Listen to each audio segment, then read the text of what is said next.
নমস্কার, শুরু করতে চলেছি আজকে আরেকটি নতুন ভিডিও, যার নাম হলো রিপ্রোডাকশন সিস্টেম।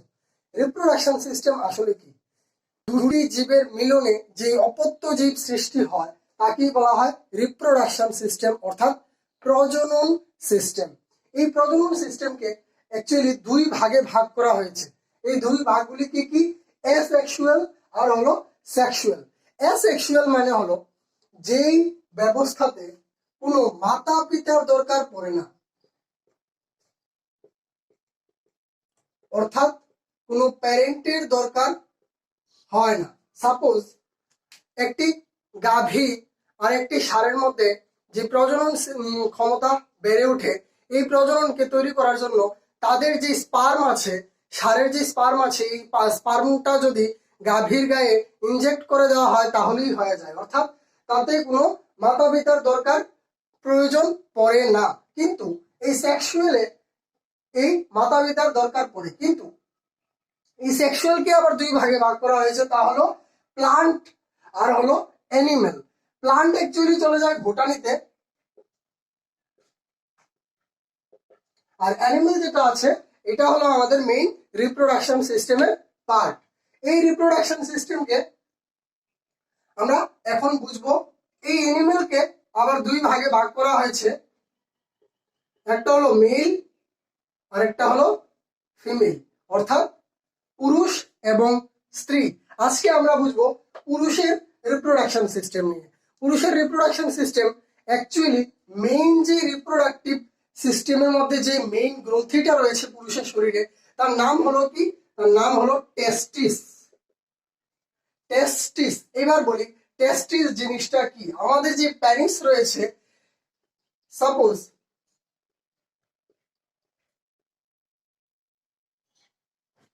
এই যে দুটি জিনিস, তাকে বলা হয় টেস্টিস। এই টেস্টিসটাই হলো আমাদের মেইন জনন গ্রন্থি, অর্থাৎ রিপ্রোডাক্টিভ গ্ল্যান্ড। আমরা যদি অনেকে ভাবি যে অ্যাকচুয়ালি এই পেনিসটা হলো আমাদের রিপ্রোডাক্টিভ গ্ল্যান্ড, অ্যাকচুয়ালি না। আমাদের শরীরে, আমাদের ছেলেদের শরীরে যে মেইন রিপ্রোডাক্টিভ গ্ল্যান্ড রয়েছে তার নাম হলো টেস্টিস, অর্থাৎ নিচে দুটি জিনিসকে বলা হয়, এই জিনিসটিকে বলা হয় টেস্টিস। এই টেস্টিসের বাইরের যে অংশটা, এই বাইরের অংশটাকে আলাদা চামড়া দিয়ে ঢেকে দেওয়া হয়েছে, কারণ তাদের প্রোটেকশনের জন্য। একে বলা হয় এপিডেমিস। কি? এপিডেমিস। কারণ যদি শুধু এই দুটি জিনিস থাকতো তাহলে আমাদের শরীরে প্রবলেম দেখা যেত অনেক ধরনের। তার জন্য একে প্রোটেক্ট করার জন্য বাইরের একটি চামড়া দেওয়া হয়েছে, এই চামড়াটাকে বলা হয় এপিডেমিস। আসলে আমাদের ছেলেদের শরীরে প্রায় 12 বছর বয়সে আমাদের প্রথম রিপ্রোডাক্টিভ সিস্টেমের পার্ট শুরু হয়। আমাদের শরীরে প্রায় 12 বছর বয়সে আমাদের শরীরে প্রথমবার রিপ্রোডাক্টিভ সিস্টেমের শুরু হয়ে থাকে। অ্যাকচুয়ালি আমাদের যেই হরমোন, আমাদের ছেলেদের শরীরে যেই হরমোন থাকে তার নাম হলো টেস্টোস্টেরন হরমোন। Testosterone hormone. এই টেস্টোস্টেরন হরমোনটা অ্যাকচুয়ালি তৈরি হয় এই দুটি টেস্টিসের মধ্যে। আমরা অনেকে ভেবে থাকি যে অ্যাকচুয়ালি আমাদের যে টেস্টোস্টেরন হরমোন রয়েছে, এই হরমোন তৈরি হয় আমাদের প্যানিসের মধ্যে। অ্যাকচুয়ালি না, আমাদের যে টেস্টোস্টেরন হরমোন রয়েছে তা তৈরি হয় আমাদের টেস্টিসের মধ্যে। মনে রাখতে হবে কোথায় তৈরি হয়? টেস্টিসের মধ্যে। অনেকের মনে প্রশ্ন থাকতে পারে যে অনেক ধরনের ডিসঅর্ডার থাকে যাদের একটি টেস্টিস থাকে। একটি টেস্টিস থাকলে কি হবে? হ্যাঁ, কিছু হবে না, তবে যে টেস্টোস্টেরন হরমোনটা রয়েছে ওই হরমোনটা পরিমাণে কম উৎপন্ন হবে। দুটো থাকলে যতটুকু পরিমাণ বেশি উৎপন্ন হবে, একটি থাকলে তার পরিমাণটা একটু কমে যাবে। তবে আমাদের মনে রাখতে হবে জনন যখন মিলিত হয়, অর্থাৎ যখন একটি মেল বডি এবং একটি ফিমেল বডি রিপ্রোডাক্টিভ সিস্টেমে পরিণত হয় এবং তারা জননে লিপ্ত হয়, তারা যখন জননে লিপ্ত হয় তখন মিনিমাম একটা টাইমে, এট এ টাইম, মেল বডি থেকে 7 ml টেস্টোস্টেরন হরমোন আসতে হবে। যদি 7 ml এর কম হয় তাহলে এই টেস্টোস্টেরন হরমোন বা স্পার্ম দিয়ে, যাকে বলা হয় ছেলেদের শরীরে যে হরমোন রয়েছে তাকে কি বলা হয়? টেস্টোস্টেরন হরমোন, তার থেকে যে জিনিসটি বের হয় তাকে কি বলা হয়? স্পার্ম। এই স্পার্ম মিনিমাম এট এ টাইম 7 ml হতে হবে। যদি 7 ml না হয় তাহলে ওইটা যে ভ্যাজাইনাতে যাবে অর্থাৎ ফিমেল বডিতে যাবে, এটা কোনো কাজ করতে পারবে না। কারণ 7 ml, এই 7 ml টেস্টোস্টেরনের স্পার্মের মধ্যে প্রায় 20 লাখ স্পার্ম থাকে। এই 20 লাখ স্পার্মের মধ্যে শুধু একটি স্পার্ম দরকার যা ভ্যাজাইনাতে গিয়ে প্রবেশ করবে এবং এইটাই ভ্রূণে পরিণত হবে। আমাদের বুঝতে হবে যে এই 7 ml এর চেয়ে যদি একটু কম পরিমাণ হয় তাহলে একটি মহিলা প্রেগনেন্ট হতে পারবে না। কারণ বেশিরভাগ স্পার্ম দুই দিকে যে ওভারি রয়েছে ওই ওভারিতে চলে যায়, অর্থাৎ শুধু একটি স্পার্ম দরকার আমাদের প্রেগনেন্সি ঘটানোর জন্য। তাহলে মনে রাখতে হবে আমাদের বিষয়টা, কারণ একটি স্পার্ম আর 20 লাখ স্পার্মের মধ্যে একটি স্পার্মই কেন দরকার, এটা আমরা এখন বুঝে নিচ্ছি যে 20 লক্ষ স্পার্ম থেকে শুধু একটি স্পার্ম কেন সিলেক্ট হয়। ফিমেল বডিতে যে ইউটেরাস রয়েছে, এই ইউটেরাসের দুই দিকে দুটি ওভাম থাকে, যার জন্য মেয়েদের শরীরে হয় মেনসুরেশন সাইকেল। মেনসুরেশন সাইকেল কি? পিরিয়ডিক সাইকেল যাকে বলা হয়, প্রতি 28 দিন পর পর এটা হয়ে থাকে। এই দুটি নাম হলো ওভাম। এই ওভামের মধ্যে প্রতি 28 দিন পর পর অল্টারনেটিভলি মেনসুরেশন সাইকেল বা পিরিয়ডিক সাইকেল হয়ে থাকে। তবে আমরা তো আর বলতে পারবো না বাহির থেকে যে কোন ওভামে হচ্ছে। তার জন্য যখন প্রবেশ করে ভেজাইনাতে আমাদের যে 20 লাখ স্পার্ম রয়েছে, এটা ওইদিকেও চলে যেতে পারে, এদিকেও চলে যেতে পারে, বা মাঝখানেও থেকে যেতে পারে। তার জন্য শুধু এইখানে ওভামগুলি তৈরি হয়ে রেডি হয়ে থাকে, যার জন্য শুধু একটি স্পার্ম যদি এখানে বা এখানে এসে কানেক্ট হয়ে যায় তাহলেই আমাদের যে ভ্রূণ তার তৈরি সৃষ্টি হয়ে যায়। এবার আমাদের আরেকটি জিনিস বুঝতে হবে, আমাদের যে টেস্টিস রয়েছে এই টেস্টিসের মাঝখানে যে দুটি চামড়া রয়েছে, আলাদা চামড়া, ওই চামড়াগুলির নাম কি? তার নাম হলো ভ্যাস। আর বাইরের যে চামড়াটার নাম রয়েছিল টেস্টিসের মধ্যে, তার নাম কি ছিল? এপিডেমিস।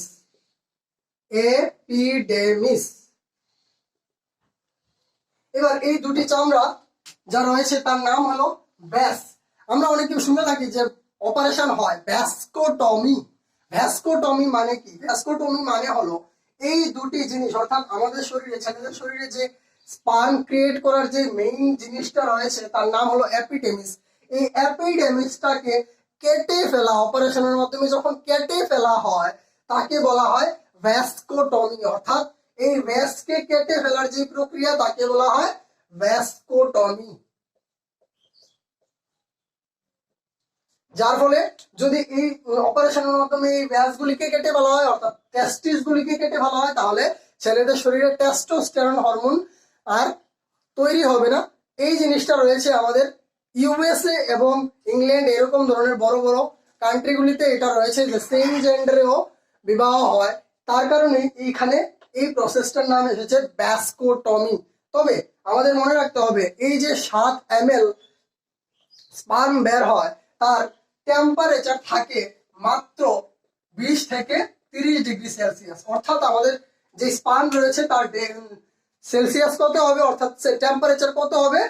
হতে হবে 20 থেকে 30 সেলসিয়াস। কিন্তু আমাদের শরীরে আমরা বায়োলজিতে পড়েছি যে আমাদের যে শরীর রয়েছে তার তাপমাত্রা হলো 37 ডিগ্রি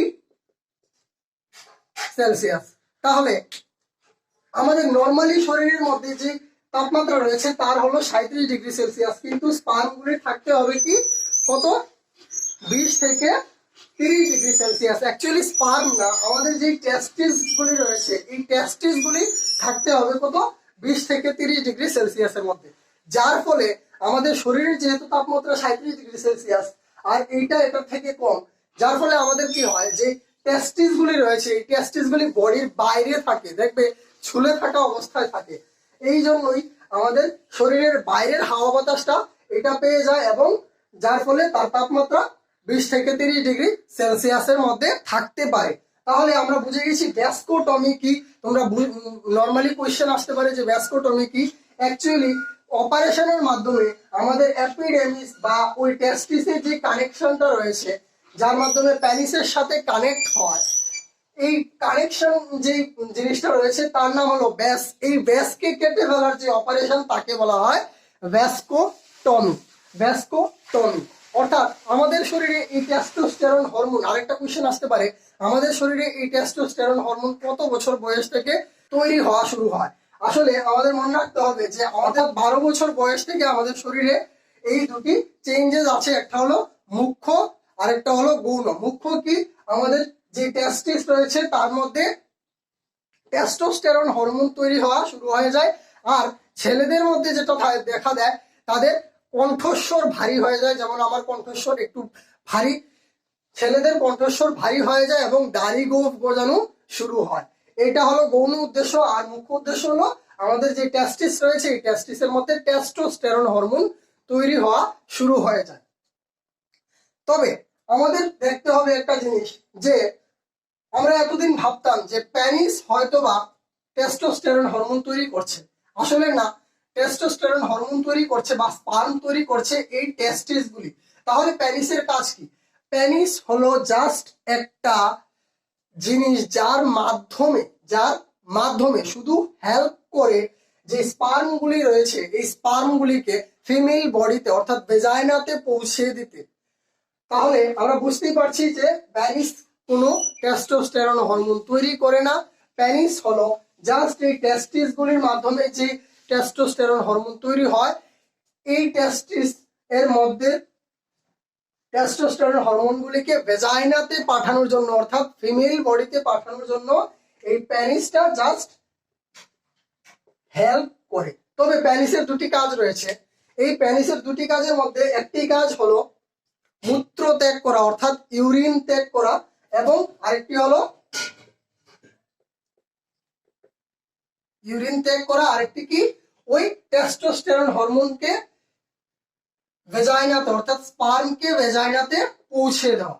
তাহলে আমাদের মনে একটা প্রশ্ন আসতে পারে, যখন আমাদের স্পার্ম বের হবে তখন কি আমাদের মূত্র ত্যাগ করার প্রবণতা আসতে পারে? না, কারণ এই স্পার্ম ক্রিয়েট হয় টেস্টিস থেকে।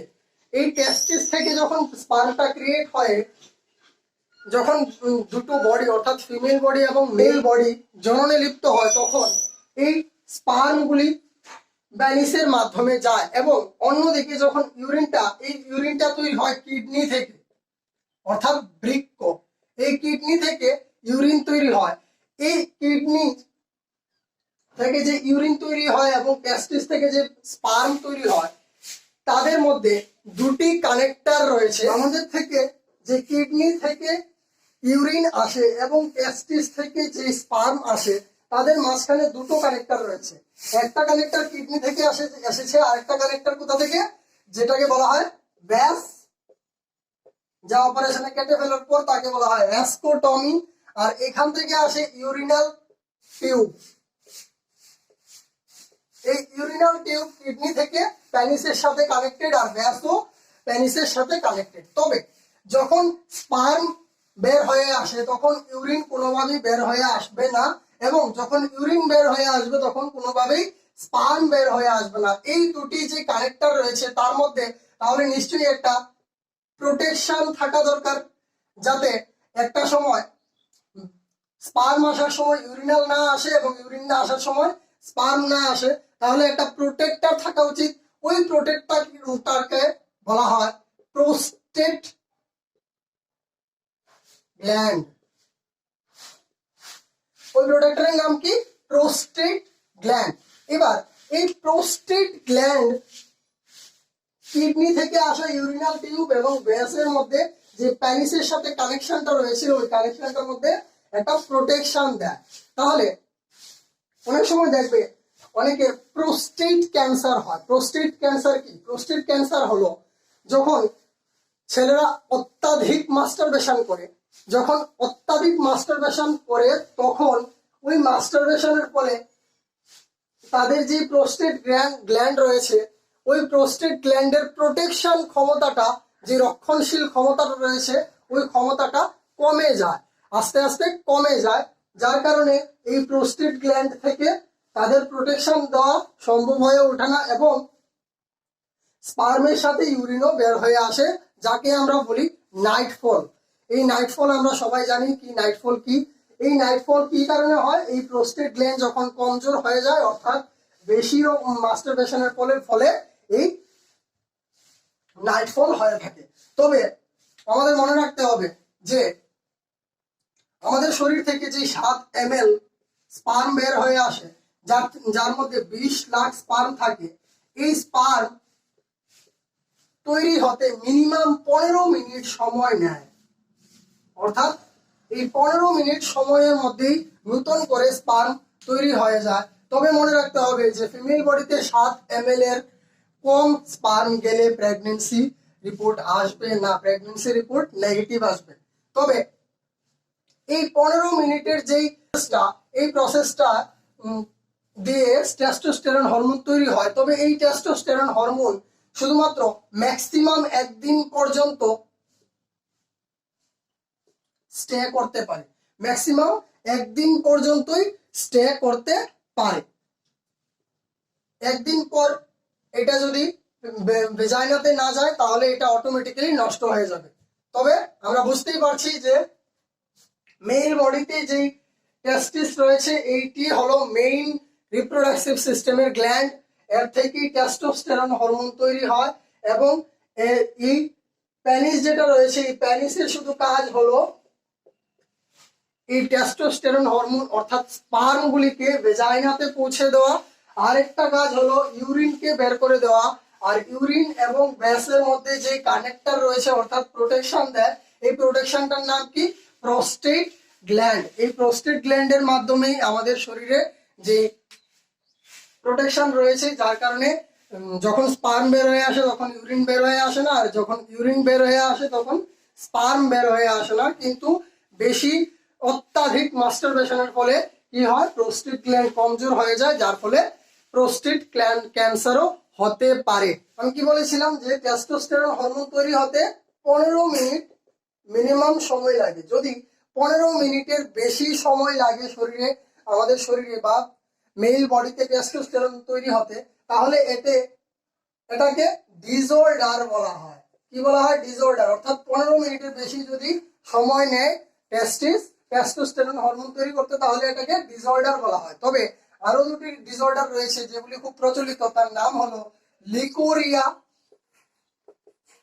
আরেকটির নাম হলো সিফিলিস। একটি কি লিকোরিয়া, আরেকটি হলো সিফিলিস।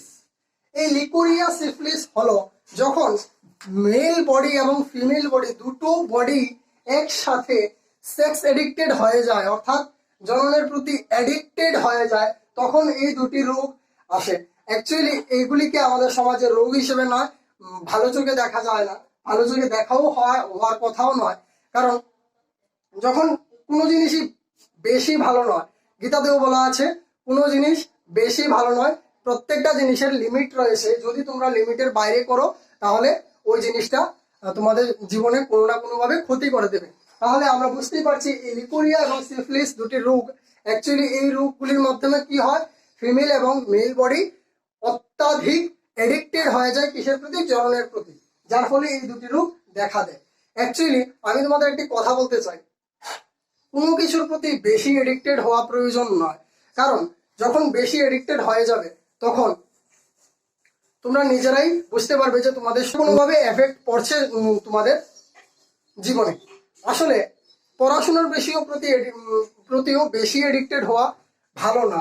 কারণ দেখা যায় অনেক সময় যখন ভালো ভালো স্টুডেন্টরা বেশি পড়াশোনা করতে চায়, কিন্তু যখন বেশি পড়াশোনা করার ফলে তাদের ব্রেইনে এফেক্ট পড়ে যায়। অর্থাৎ আমাদের সবকিছুই একটা লিমিটের মধ্যে থাকা প্রয়োজন। কারণ যদি পড়াশোনায় করি আর সাথে খেলাধুলা না থাকে বা অন্যান্য কারিকুলাম অ্যাক্টিভিটিস গুলি না থাকে, তাহলে আমাদের ব্রেইন যেই কাজ করছে ভালোভাবে কাজ করতে পারবে না এবং মোস্ট ইম্পর্টেন্ট আমাদের উন্নতি হবে না। তাহলে সবকিছুই আমাদের একটা লিমিটের মধ্যে থাকা প্রয়োজন। এই লিমিটের মধ্যে থাকলেই আমরা ভালো করে সবকিছু মেনটেন করতে পারবো। আরেকটি জিনিস বলে দিই, তোমরা ছেলেরা প্রথম দিকে আরেকটি ছোট্ট এক্সাম্পল, যখন আমরা লিমিট ক্রস করে যাই কি হয়, যখন দেখবে কোনো মেয়েকে পটানোর জন্য কোনো ছেলে প্রতিনিয়ত, প্রথম দিকে প্রতিনিয়ত অনেকভাবে তারা কি করে টাইম দেওয়ার চেষ্টা করে, কেয়ার করার চেষ্টা করে, কিন্তু যখন 1 বছর 2 বছর চলে যায় তখন তাদের যে কেয়ারটা রয়েছে এই কেয়ারটা কমে যায়। তার জন্য মেয়েদেরকে বলছি, ছেলেদের ভালোবাসা এবং মেয়েদের কথা, মুখের কথা কোনোদিন বিশ্বাস করতে নেই। মেয়েদেরকে কি বললাম, ছেলেদের ভালোবাসা, আর ছেলেদেরকে কি বললাম, মেয়েদের মুখের কথা কোনোদিন বিশ্বাস করবে না। কারণ আগে ইতিহাসে বলা রয়েছে যে চাণক্যের কাছে 20 কন্যা রয়েছিল, ওই 20 কন্যা দিয়ে তারা শত্রুদেরকে মেরে দিতে সাহায্য করতো। অ্যাকচুয়ালি এখন 20 কন্যা, অর্থাৎ মুখে 20 নয়, চোখে 20, মেয়েদের চোখের দিকে তাকাবে না, তাহলে পুরো লাইফ ঝঞ্ঝাট হয়ে যাবে। তাহলে আমরা বুঝতে পারছি ইলিকোরিয়া এবং সিফিলিস এই দুটি রোগ যার মাধ্যমে আমাদের সেক্সের প্রতি এডিক্টেড হয়ে যায় এবং আমাদের সমাজে একটি খারাপ বা বিরূপ প্রভাব সৃষ্টি করে। তাহলে আজকে আমরা male body, male reproduction system নিয়ে পড়লাম। হবে মোস্ট ইম্পর্টেন্ট হলো আরেকটি জিনিস তোমাদের মনে রাখতে হবে যে আমাদের যে টেস্টিস রয়েছে তার মধ্যেও রোগ হয়। এই টেস্টিস গুলিতে যে এপিডেমিস রয়েছে, যে বাইরের চামড়াটা রয়েছে ব্যাস দ্বারা যেটা কানেক্টেড রয়েছে পেনিসের সাথে, এই টেস্টিস গুলিতেও একটা রোগ হয় যার নাম হলো হাইড্রোসিল। কি হাইড্রোসিল? এই হাইড্রোসিল রোগের কারণে আমাদের যে টেস্টিস রয়েছে তার মধ্যে ঘায়ের সৃষ্টি হয়। এই ঘায়ের ফলে আমাদের যে টেস্টিস তার টেস্টোস্টেরন হরমোন ভালোভাবে তৈরি করতে পারে না। এর কারণেই, এই হাইড্রোসিলের কারণেই এটা হয়ে থাকে, যার ফলে আমাদের শরীরে অনেক ধরনের আলাদা অন্য ধরনের রূপ দেখা দেয়। তাহলে আজকে আমি ভিডিওটা এখানেই শেষ করলাম। নেক্সট ভিডিওতে আমরা বলবো ফিমেল রিপ্রোডাকশন সিস্টেম নিয়ে। আজকে মেল রিপ্রোডাকশন সিস্টেমটা পুরোটা বুঝিয়ে দিলাম। তাহলে তোমরা যারা চ্যানেলটিকে সাবস্ক্রাইব করোনি, তোমরা চ্যানেলটিকে সাবস্ক্রাইব করে রাখো, কারণ নেক্সট রবিবার দিন আমরা ফিমেল রিপ্রোডাকশন সিস্টেম নিয়ে কথা বলবো। তাহলে আজ এ পর্যন্তই, নমস্কার।